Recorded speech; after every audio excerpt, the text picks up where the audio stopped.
você, querido filho, querida filha, nos acompanhando nesse domingo aqui, direto do Santuário do Pai das Misericórdias, nesse quarto domingo da Páscoa. Portanto, como o padre bem disse, domingo do Bom Pastor, e também encerrando o acampamento mariano. E é claro, querido filho, querida filha, que dá para a gente fazer uma analogia muito rica, uma congruência aí desses fatores todos que a liturgia nos apresenta, de maneira muito profunda, porque veja bem, nós estamos celebrando o domingo do Bom Pastor, e Jesus, nesse evangelho que é único em toda a Escritura, ele nos apresenta de maneira muito clara quem é o bom pastor e o que significa ter um bom pastor, ser cuidado por um pastor.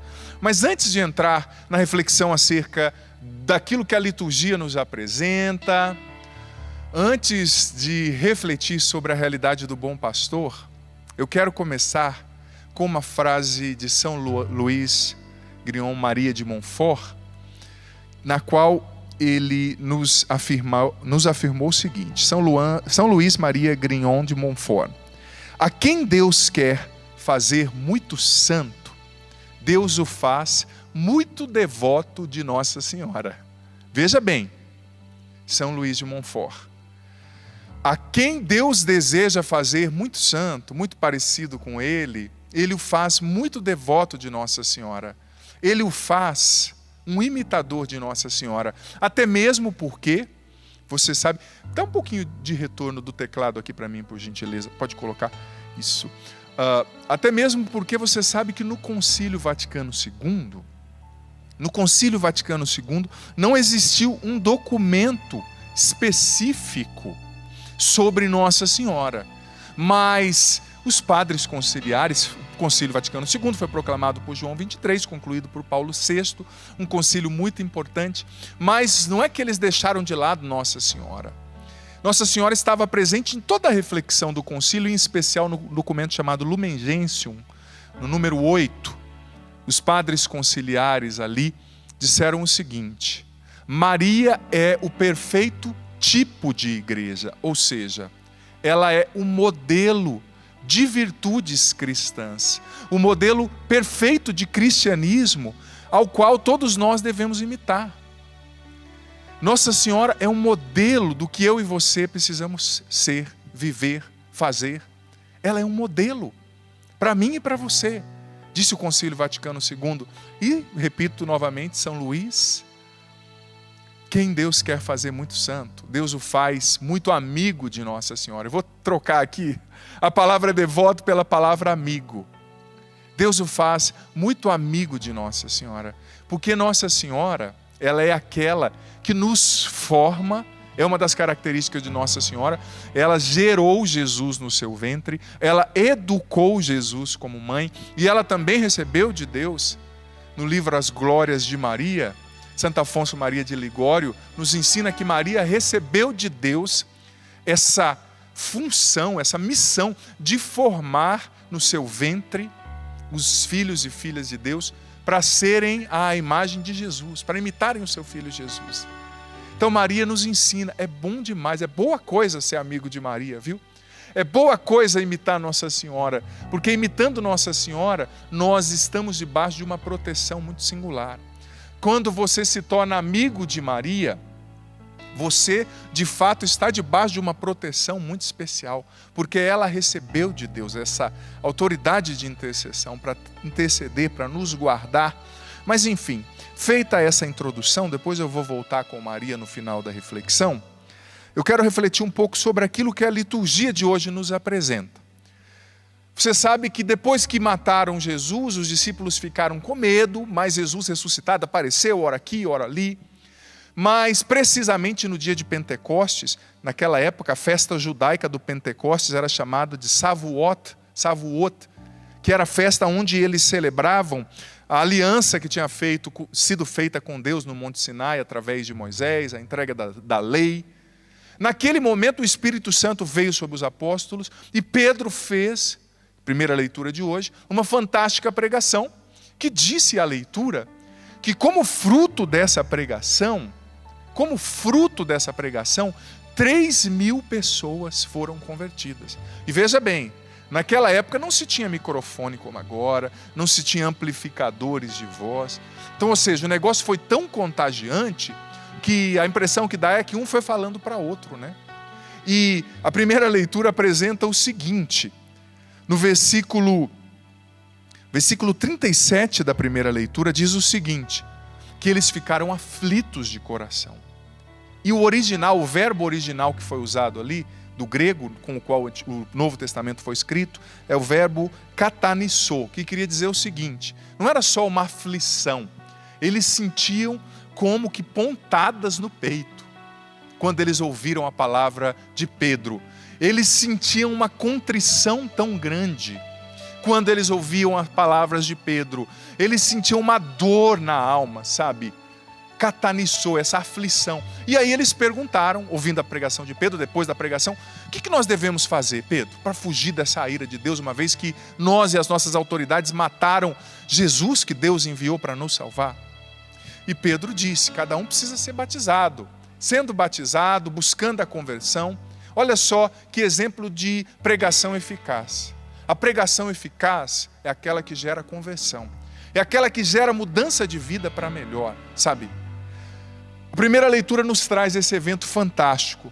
E Pedro depois, os Atos dos Apóstolos continuam narrando, com muitos sinais, pregando no poder do Espírito Santo, vai contagiando, convencendo milhares de pessoas que aderem àquela religião nascente ali, a partir da vinda do Espírito Santo em Pentecostes, evento fundante quase que para a igreja se configurasse como nós a conhecemos, a partir dos relatos dos Atos dos Apóstolos.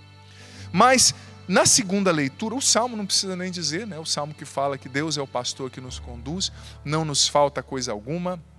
Mas a segunda leitura começa com uma afirmação fantástica e ao mesmo tempo que mexe com a gente. Olha só, versículo 1 da segunda leitura. Se suportais com paciência aquilo que sofreis, isso vos torna agradáveis diante de Deus. É esse o verbo. A segunda leitura está falando que para ser agradável a Deus, a gente precisa aprender a suportar as provações. Suportar com paciência a ingratidão. Suportar com paciência, aliás, o tempo difícil. E Maria é um exemplo fantástico de alguém que soube suportar aos pés diante da cruz, soube suportar quando ela não entendeu, soube suportar quando o cenário parecia incerto. Nós estamos vivendo, como famílias, pessoas, sociedade, igreja, um tempo que nos desafia. E nesse tempo a gente precisa desenvolver a virtude da resiliência, como Nossa Senhora. Resiliência espiritual, psíquica, emocional, nos nossos relacionamentos. A gente precisa suportar. Como alguém certa vez disse, aguenta firme, meu filho. Esse alguém é o fundador da Canção Nova, o Padre Jonas Abib, sempre nos ensinou, aguenta firme, minha filha. Aguenta firme, meu filho. Suportar. Quem suporta com paciência se torna agradável a Deus. Por isso que Maria é agradabilíssima aos olhos de Deus. E a segunda leitura continua, no finalzinho da segunda leitura, veja bem, dessa carta de Pedro, diz o seguinte, que pelas feridas de Jesus, nós somos curados. Isso sinaliza o quê? Que ele realiza o ofício de bom pastor, dando a sua vida na cruz por cada um de nós. Você sabe que o livro do profeta Ezequiel, no capítulo 34, lá no Antigo Testamento, existe um sermão que já falava dos pastores, no qual o autor sagrado, em nome de Deus, condenava os falsos pastores, os maus pastores, que exploravam o povo, que não levavam o povo para Deus, mas que eram gananciosos, que usavam o povo como instrumento para terem o que queriam. E essa segunda leitura faz um paralelo com essa citação de Ezequiel 34, mas dizendo, olha, Jesus é o bom pastor que nos salva através das suas feridas, ou seja, ele nos salva dando a sua vida. E aí nós entramos no Evangelho. Jesus diz, eu sou o bom pastor, eu dou a minha vida pelas ovelhas. Mas eu vou dizer uma coisa para você, para nós hoje, em pleno século 21, em 2020, parece um pouco distante quando a gente fala de pastor e de ovelha, né? Na sociedade de Jesus, que era pastoril, que era bem agrária, era muito comum Até hoje em Israel, quando a gente vai, a gente acaba percebendo ali, às vezes um pastor com as suas ovelhas ou cabritos, né? Para nós é muito difícil, mas quando Jesus está falando da figura do pastor, ele está refletindo sobre a figura de autoridade. E no domingo do bom pastor, nós precisamos refletir sobre a nossa figura de autoridade. Todos nós, de alguma forma, alguns mais, outros menos, exercemos alguma forma de autoridade. Você pai, você mãe, eu padre, você profissional, você político, você professor, você que coordena um grupo, que faz uma atividade, que exerce ali, na qual você exerce a autoridade. O Evangelho está nos mostrando. Santo Tomás de Aquino também falou sobre isso, que o modelo de toda autoridade é o Cristo bom pastor. Você quer ser um marido respeitado? Dê a vida pela sua esposa, nas pequenas coisas. Esse é o modelo de autoridade. Você quer ser um pai respeitado? Dê a vida pelos seus filhos, nas pequenas coisas. Você quer ser um padre respeitado? Dê a vida pelas suas ovelhas. Você quer ser uma esposa respeitada? Doe-se, sirva dando a vida. Claro, com inteligência, com limite, com respeito próprio, mas o modelo da autoridade, dizia Santo Tomás de Aquino, é o bom pastor, é a caridade do bom pastor. O nome já diz, se ele é bom, né, o adjetivo que define o pastor é que ele é um bom, é porque existia um mau pastor, maus pastores naquela época, né? Se o Evangelho está dizendo que Jesus é o bom pastor, é porque existiam maus pastores. E o Evangelho segue descrevendo as características desse bom pastor. Ele dá a vida pelas ovelhas. E sabe outra característica interessante que Jesus parece que bate em cima, né? Versículo 3 do Evangelho de hoje. Eu sou o bom pastor. As minhas ovelhas reconhecem a minha voz. As minhas ovelhas reconhecem a minha voz. Olha, Jesus está dando um critério para que a gente descubra se a gente é discípulo dele ou não. Se nós estamos no rebanho dele ou não. Porque, filho, filha, se você não escuta a voz de Jesus, não reconhece a voz do pastor, você não está sendo o rebanho de Cristo. E como eu disse, é difícil para a gente entender, mas eu ouvi o relato esses dias, num país bem pobrezinho, ali no leste da Europa, quase na Ásia, que é bem frio e ainda existem muitos pastores, né? País mais pobre. E diz que à noite, quando esfria muito, existe como que uma cooperativa, um lugar em comum, onde os pastores levam as suas ovelhas para dormirem, passarem a noite ali, abrigadas do frio, né? E é interessante que no outro dia cedo, segundo esse relato, não é que os pastores entram lá naquele redil e cada um vai catando a sua ovelha pela orelha ou amarrando, não. Cada um fica na porta e começa a chamar. Cada um fica na porta e começa a chamar. E a ovelha é um animal tão interessante que cada ovelha reconhece a voz do seu pastor e vai se agrupando do lado dele. Olha que interessante, que coisa linda, né? A ovelha reconhece a voz daquele pastor que cuida dela desde quando ela era criança. Ela era um bebezinho ali, né, melhor dizendo. E, segundo esse relato, no dia cedo cada um gritava. Claro que cada pastor tinha o seu jeito de chamar. Um cantarolava, o outro dava gritos, mas as ovelhas se agrupavam do lado dele. É um critério para você e eu entendermos se nós estamos de fato sendo discípulos de Jesus ou não. Nós estamos ouvindo, sabendo reconhecer. A palavra, além de ouvir, o Evangelho diz, reconhecer. E eu vou dizer para você, filho, filha, são tantas as vozes que falam dentro de nós, é ou não é verdade? Ai, padre, é tão simples, então é só reconhecer a voz de Jesus? Ah, só. Se fosse assim, né? Só reconhecer a voz de Jesus. São tantas as vozes que falam dentro da gente. Sobretudo num tempo como esse que nós estamos vivendo. Que a gente não sabia, muita gente não sabia que era tão limitada como nós somos. Porque quando está tudo bem, a gente não pode fazer de conta que não está acontecendo nada. Eu não quero só falar do problema da pandemia, mas eu também não posso fingir, como padre, que ele não está acontecendo, né? Tem gente que fala só a palavra positiva. Tudo bem, eu vou falar a palavra positiva do Evangelho. Mas nós estamos vivendo um momento difícil, não dá para negar. Sabe? E quando está tudo bem, a gente não percebe o quanto que a gente é fraco, gente. quanto que a gente é limitado, quanto a gente é impotente diante de certas coisas. A gente não tem o controle da vida, das coisas. Às vezes, nós temos fantasias de compensação, ilusões de onipotência, sobretudo quando a gente tem bem, tem dinheiro, ou tem uma condição, ou uma capacidade, né? Uma profissão boa, a gente acha que a gente sabe, a gente acha que a gente pode, mas vem uma situação como essa de uma pandemia e mostra o quanto que a gente é impotente, quanto que a gente é frágil como uma ovelhinha. A ovelha é um animal, um dos mais frágeis que existem, que facilmente é capturada pelo lobo, pelo urso, que facilmente cai num buraco e quebra a perninha, que tem uma visão muito limitada, precisa do pastor, sabe? E num tempo como esse, no qual tantos sentimentos estão vindo à tona dentro de nós, é ou não é verdade?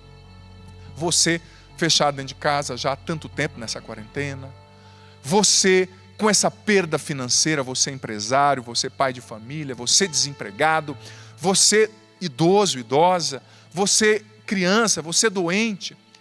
Quantos sentimentos vêm no nosso coração num tempo como esse? Você que não pode comungar, que não pode participar da missa, como a maioria de nós, né? E como a gente corre o risco, se a gente não vigia, de ouvir a voz do medo, não a voz do pastor. Como a gente corre o risco, se a gente não vigia, de ouvir a voz da ansiedade falando na nossa mente, no nosso coração, e não ouvir a voz do pastor. Como a gente corre o risco de ouvir a voz do desânimo. Quanta gente desanimada, que se entregou à preguiça, como eu dizia ontem na missa, à assídia, que é aquele pecado espiritual, a preguiça do bem, a preguiça de Deus, a preguiça de rezar, de buscar a Deus. Quanta gente ouvindo a voz do desânimo, padre, nada dá certo mesmo, a vida é assim. Quanta gente ouvindo a voz do medo, ansiosa, preocupada, agitada. Jesus está dizendo, você precisa ouvir a minha voz. Eu sou o bom pastor. Você que está dominado pelo medo, pela ansiedade, escute a voz do pastor, porque você só vai ter a proteção do pastor se você reconhecer a voz do pastor, se você obedecer, filho, filha, a voz do pastor. Se a gente não reconhece, se a gente não obedece, a gente não tem a proteção do pastor. E é difícil, porque muitas vozes mesmo nesse tempo, e em muitas circunstâncias, elas, explodem dentro da gente. Mais uma vez eu digo, é a voz do medo, é a voz da culpa, é a voz da inferioridade, é a voz do sentimento de incapacidade. Quanta gente se sentindo inútil dentro de casa, quanta gente se sentindo incapaz, quanta gente desejando a morte, infelizmente. É um disparate isso, porque Deus te criou para a vida e para uma vida em abundância. O versículo 10 do Evangelho hoje disse. Mas existe a tentação, o ladrão, o diabo, as suas feridas, as coisas do assaltante, do ladrão desse mundo, que é o inimigo, que querem roubar, matar e destruir. Existem muitas vozes dentro de nós. Por isso que Santo Inácio de Loyola ensinava que a gente precisa fazer o discernimento dos espíritos. E o que é o discernimento dos espíritos, filho, filha? Nada mais é do que a partir de uma atenta observação, perceber quais são as vozes que estão me dominando. Nossa Senhora é mestra, é mãe, e ela pode sentar agora aí do seu lado, você nessa cadeira, você nesse sofá, nessa cama, e ajudar você a separar o joio do trigo dentro de você, a separar o certo do errado, a separar a voz do pastor da voz do assaltante. Porque eu digo para você, se você e eu não ouvimos a voz do pastor, filho, nós vamos ficar doidos. Porque são tantas más notícias, e não só más notícias, são coisas reais, são problemas, são coisas que a gente está vendo, são situações difíceis, a gente se sente impotente, a gente se sente frágil. E outra característica bonita do bom pastor, é que o bom pastor, ele era especialista em defender a sua ovelha. Por isso que Jesus fala de dar a vida. Se aparecesse um leão, Davi mesmo no Antigo Testamento disse que ele enfrentou o leão e o urso para não deixar as ovelhas do seu pai serem devoradas. Existia o aspecto da defesa no pastor, mas existia também o aspecto da cura. Jesus é o bom pastor que defende você, mas que também cura as suas feridas. É tão bonita aquela imagem de Jesus como bom pastor que traz uma ovelha assim no pescoço, você já viu, que estava com a perninha enfaixada, e ele traz a ovelha no pescoço, tipo carregando a ovelha ferida, curando aquela ovelha machucada pelas circunstâncias. Nossa Senhora é essa mãe. Eu vou usar essa analogia que para o tempo de hoje vai servir bem, né? É a divina enfermeira que pega você machucado e leva você diante do filho dela, na UTI, na qual o próprio Jesus é o cirurgião, né? É aquele que cura, é o bom pastor, é o médico dos médicos, é o Senhor dos senhores, é o príncipe da paz. Nossa Senhora é essa mãe enfermeira que pega os filhos machucados, as ovelhas feridas, as ovelhas ensanguentadas, as ovelhas destruídas. Talvez hoje você esteja precisando desse aspecto, do bom pastor que te defenda. Talvez você esteja hoje precisando escutar a voz do bom pastor, que como Jesus que chegou ali fora do sepulcro e gritou: Lázaro, vem para fora. Esse é o efeito da voz do bom pastor, é um efeito de ressurreição. Jesus chega agora no sepulcro no qual você se encontra e grita. Marta, João, Maria, Beatriz, Flávio, José, Francisco, Tiago, vem para fora. Mas também, além de ser aquele que te chama pelo nome, como diz o versículo 4, além de ser aquele que te defende contra os perigos, ele é o pastor que cura. Talvez hoje você, como eu dizia na missa ontem, esteja ferido, precisando de cura. E esses dias eu refletia sobre algo lendo um artigo que me chamou muita atenção, de um psiquiatra americano que dizia que por trás de todo adulto difícil tem uma criança ferida. Por trás de todo adulto ferido tem difícil, aliás, tem uma criança ferida. Quantos de nós feridos pela vida? Quantos de nós precisamos de cura para a criança interior, né? Porque veja bem, aquilo que você não cura, você carrega com você pela vida. É uma mochila, né? Que está pesando talvez sobre os seus ombros, sobre as suas emoções, sua mente, seu coração. Quanta gente ferida pelo pecado, porque o pecado nos fere, vai nos matando por dentro. Quanta gente ferida pela culpa, pelo desespero, pela ansiedade, pela depressão. Quanta gente ferida pela mágoa. A mágoa é cáustica, é um ácido que vai nos comendo por dentro, vai nos amargando. Pessoas magoadas consigo mesmas, porque você cometeu tantos erros. Você fez tantas coisas erradas, você se boicotou, hoje a tua vida não está melhor, talvez por culpa sua. Mas essa mágoa que você traz contra você mesmo está te consumindo. Talvez hoje você traga essa ferida profunda, essa mágoa contra você, essa mágoa contra aquela pessoa que abusou de você, contra aquele marido que te abandonou. Talvez hoje você trazendo o peso do mundo sobre as suas costas. O bom pastor está dizendo: vem aqui. Deixa eu pegar você no colo, deixa eu curar você. Mas o interessante é que às vezes é difícil para a ovelha alcançar onde o pastor está, porque é difícil, mas o pastor tem uma auxiliar fantástica. Nossa Senhora, que vai até você, que pega você e leva para o teu filho, para o seu filho, é melhor dizendo, né? Para o filho dela, Jesus, para que ele te cure. Mais uma vez eu digo, por trás de todo adulto amargo, por trás de todo adulto difícil, tem uma criança ferida. E é interessante, a gente precisa refletir sobre a forma como é construída, por exemplo, a nossa autoestima, a base da nossa personalidade. A gente é afetado pelas experiências que aconteceram na nossa vida, na nossa infância, na gestação da mãe.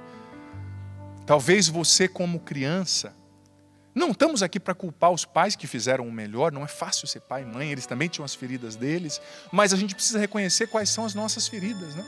Talvez você, como criança, não se sentiu qualificado, não se sentiu validado. Talvez você não sentiu que você era alguém bonito, importante, inteligente. Às vezes você traz essa ferida, sabe, desse sentimento de inferioridade, de incapacidade, porque não acreditaram em você.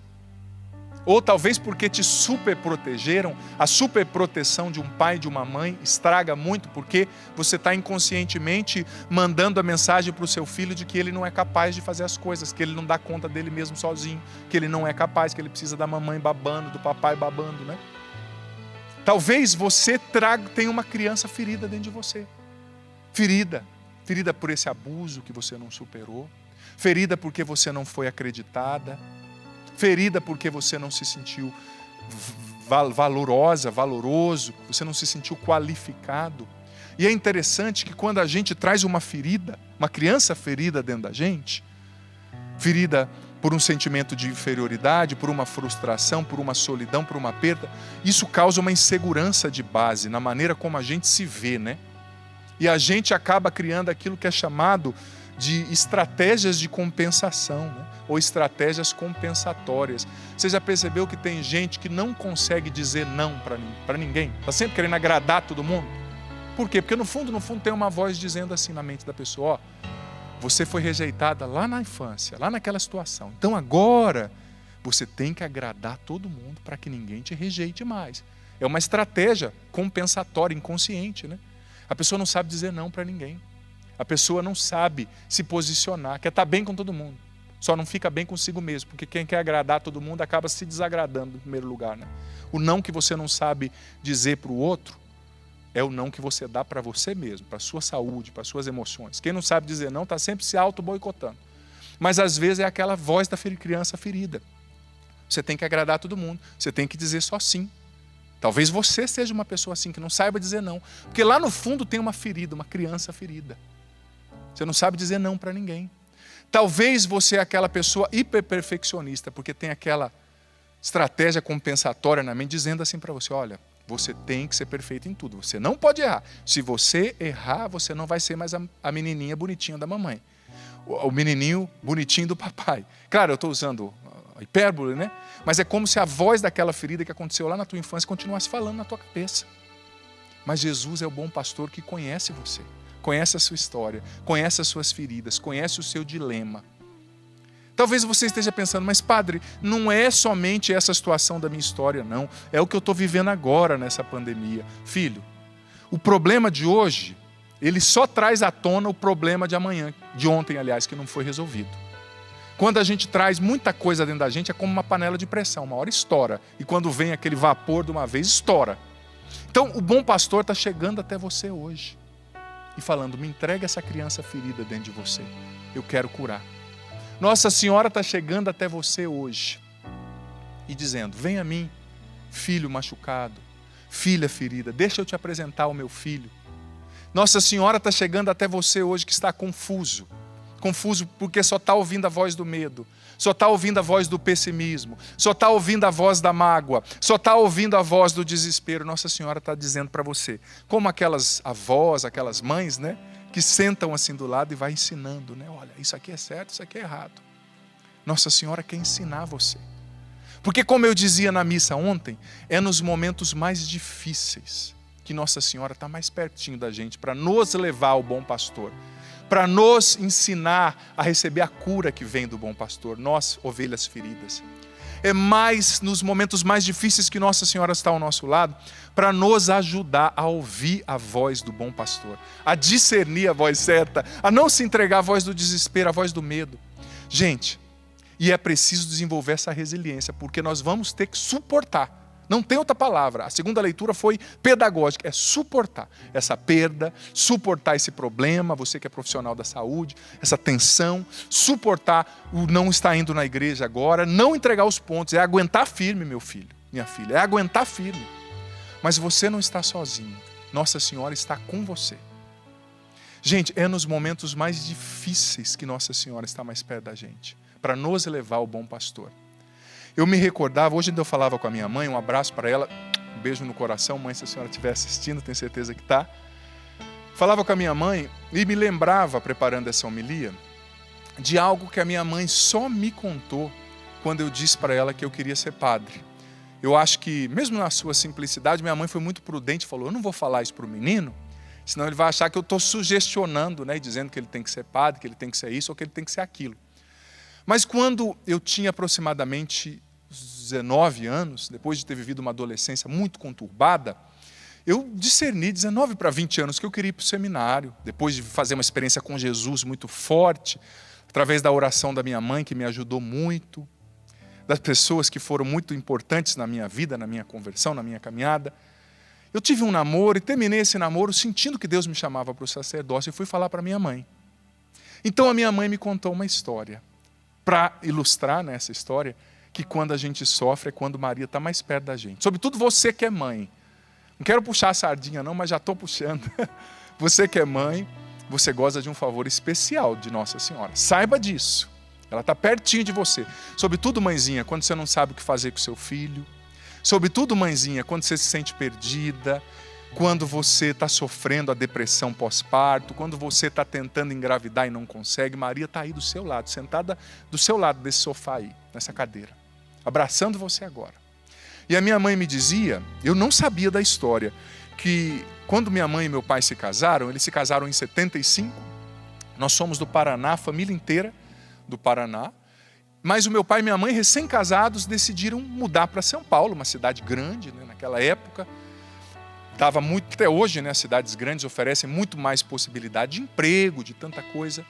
E eles se mudaram. Meu pai é caminhoneiro, graças a Deus, um homem muito trabalhador, toda a família. E ele conseguiu um emprego, só que como caminhoneiro ele viajava muito. E começaram a vida ambos ali em São Paulo, né? Moravam na Zona Sul. Cidade grande, a minha mãe e meu pai criados no interior do Paraná, até em lugar meio assim de colônia, né? Não acostumados com aquela loucura da cidade grande. A minha mãe particularmente não gostava. E a minha mãe teve a minha primeira irmã, que é a Cássia, que é 6 anos mais velha que eu. Teve a minha segunda irmã, que é 2 anos mais velha que eu, e ela ficou grávida de mim. Só que a gente não tinha muito parente próximo ali, né? Tinha um tio, mas que trabalhava muito também, viajando, né? Família todos de caminhoneiros. E a minha mãe me contou, nessa época, quando eu disse para ela que eu ia para o seminário, que quando ela estava com 5 meses de gravidez, me esperando, ela descobriu que a minha irmã mais velha estava com câncer. Um câncer fortíssimo no rim. Um tumor que, segundo os médicos, já tinha tomado o rim, tomado parte do tórax e estava começando a tomar o estômago. Minha irmã tinha 5 anos, você imagina. E a minha mãe sozinha em São Paulo, aquela cidade enorme. E a São Paulo eu nasci em 82, né? A São Paulo de 81 para 82, não é a São Paulo de agora, né? De 2020. Então, uma cidade grande, com muitos desafios. Eu gosto demais de São Paulo, mas eu preciso reconhecer, não é? E os dois simples, começando a vida, não eram pessoas abastadas. Então minha mãe descobriu, grávida, imagina você que é mãe, né? A Sônia aqui que é mãe, com uma criança de 5 meses na barriga, que não sabia ainda se era homem, se era mulher, se estava saudável ou não, descobre que a outra filha está em câncer, e está com câncer, e recebeu essa notícia assim, ó, está com câncer, já está espalhando, e tem um tumor maior que uma laranja.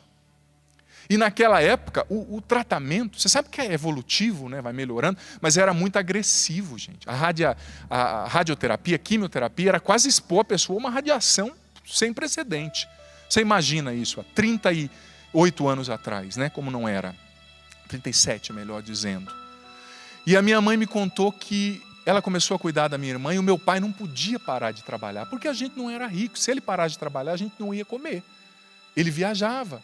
E ele disse para minha mãe, olha, meu amor, você vai cuidando da menina, vai fazendo o seu melhor. Tinha uma moça que ajudava a minha mãe a cuidar da minha outra irmã, e eu vou viajar. E minha mãe foi para o hospital, cuidando da minha irmã, e a barriga crescendo.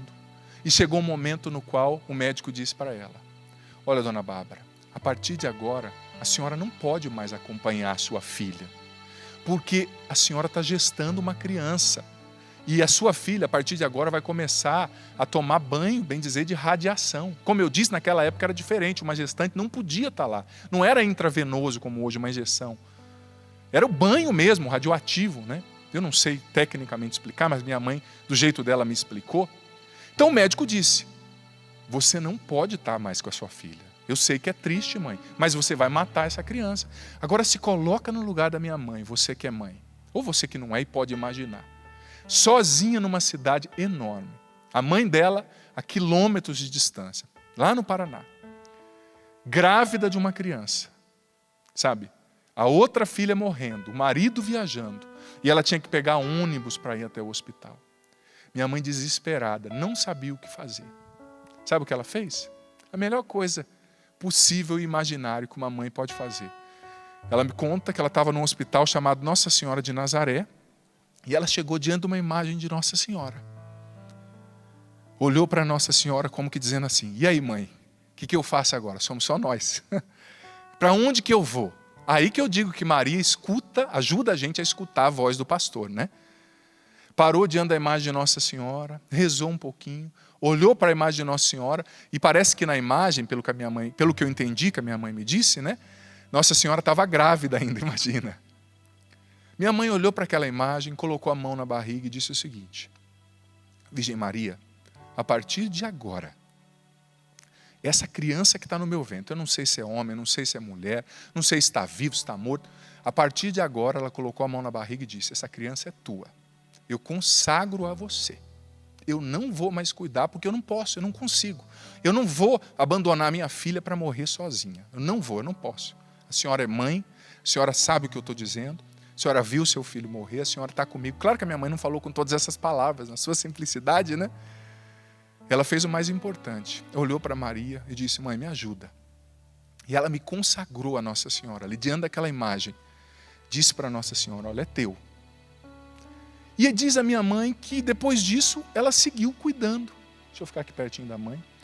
Ela seguiu cuidando da minha irmã. E a minha irmã foi tratando. E a gravidez foi acontecendo, né?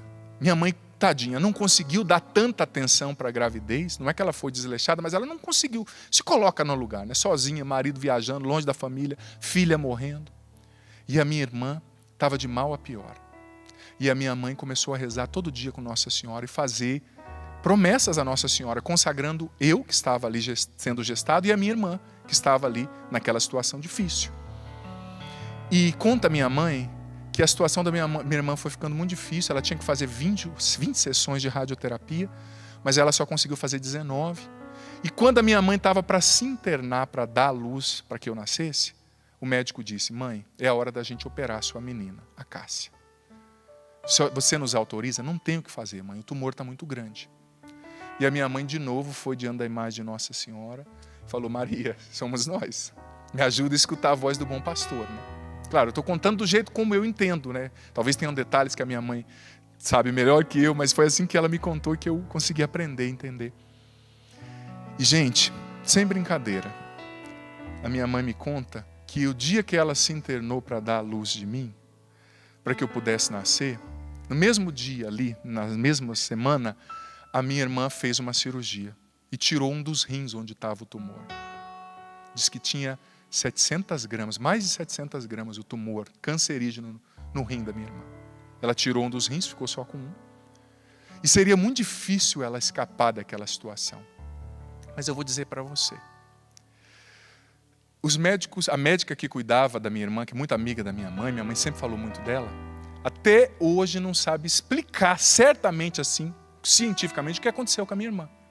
Tirou o rim, mas tinha outros problemas, o câncer estava se espalhando. O dia que a minha mãe recebeu alta para ir embora comigo para casa, a minha irmã recebeu alta e foi embora junto com a gente. Foi embora junto com a gente. Claro que ela continuou tomando medicação, fazendo o tratamento, mas ela foi sendo curada. E olha, eu vou dizer para você, a minha irmã era para ser uma mulher feia, deformada, não poderia ter filho por causa de tudo que ela passou. Ela tem 2 filhas, lindas e perfeitas. E não é porque é minha irmã, não, mas é uma das mulheres mais bonitas que eu já conheci. E para você ver como que a intercessão de Nossa Senhora é eficaz, além do filho da minha mãe ter nascido, que sou eu, nasceu sim desnutrido, com 2 metros, calçando 46, comendo igual um leão, né? Para dizer da eficácia da intercessão de Nossa Senhora. E a minha mãe não tinha me contado, mas na minha adolescência, eu já contei meu testemunho aqui várias vezes, tive momentos muito difíceis, comecei a usar droga, infelizmente muito novo, não tenho vergonha nenhuma de dizer, comecei a usar droga com 11 para 12 anos e comecei a aumentar o uso de drogas, e quando eu tinha 15 anos, para encurtar a história, né, eu tive um coma ali por causa de droga, um coma meio que misturei algumas drogas, enfim, bebida. E minha mãe e meu pai foram me buscar no hospital. Fui expulso da escola por causa de droga, meio que expulso do time. Sabe, comecei a dar muito trabalho. E a partir desse dia, todo dia quase que eu chegava em casa de madrugada, chapado, chamando Jesus de Genésio. Eu abria a janela, Abri a porta da sala, quem eu encontrava era minha mãe ajoelhada com um terço na mão, dizendo assim, eu estou rezando por você. E o dia que eu falei para ela que eu ia para o seminário, ela me contou que quando eu era drogado, estava na rua usando droga, disse que ela rezava o terço e falava assim, Nossa Senhora, lembra que eu te dei? Agora cuida dele. Eu já te dei, você cuidou, você fez nascer, agora ele é teu, Maria, cuida dele. A Nossa Senhora não resiste à intercessão de uma mãe aflita. Nossa Senhora não resiste à intercessão de uma mãe desesperada. Minha mãe dizia.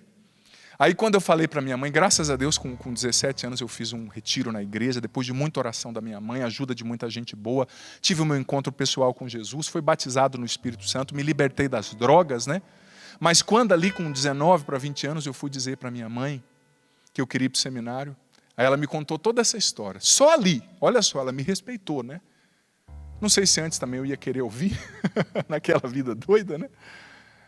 Mas ela me contou essa história. E ela no final falou assim, Nossa Senhora, eu te dei, mas eu não sabia que você ia levar assim também. Sabia que você ia levar de vez, né? Porque já que ela deu, Nossa Senhora pegou, tanto que eu sou padre consagrado a Nossa Senhora, consagrado a Jesus, só de Deus, né? Ou seja, tudo isso para ilustrar, eu tenho certeza que se esse rincão tivesse cheio aqui, a gente já estaria aplaudindo Nossa Senhora, né? E eu confesso que estou emocionado, você está vendo que eu estou tentando aqui, né, não parar, não chorar, não parar a reflexão. Mas tudo isso para dizer que quando você confia em Nossa Senhora, quando você pede a ajuda de Nossa Senhora, quando você reza para ela, quando você se confia à Mãe de Deus, que é a nossa mãe também, ela sempre vem em seu socorro. Ela sempre vem no seu socorro, em seu socorro. Nossa Senhora é a mãe da igreja, disse Paulo VI também no Concílio Vaticano II. E ela é a tua mãe.